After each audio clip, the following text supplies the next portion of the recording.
Sizlarga ko'rsatmoqchi bo'lgan joyim mana shu Ishtixon dengizi deganimiz mana shu bo'ladi.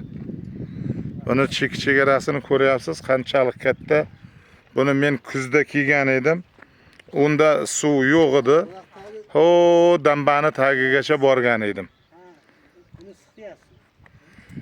Az mana jo'ralarimiz ham kelib qo'llarida telefon kameralari, bular ham qiziqib, yuringlar shu suv omborida bir ko'zlarimiz bilan ko'rib qaytamiz. Chunki bu yerda Ishtixon tumani hokimining tashabbusi bilan 45 gektar maydonda turizm zonasi tashkillashtirilyapti. Xudo xolasa turizm zonasi ham loyihalari bitib ishga tushib ketsa, bu yerda juda ham ko'p yaxshi qurilishlar bo'ladi, dam olish maskanlari bo'ladi. Qarang, zangori butunlay ham chiroyli. Mana Ishtixon dengizi bu. Ishtixon dengizi mana shu.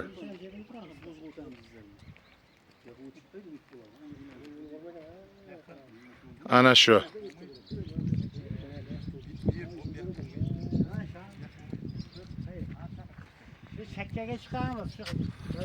Bular hozir tomosha qilyapti bolalar.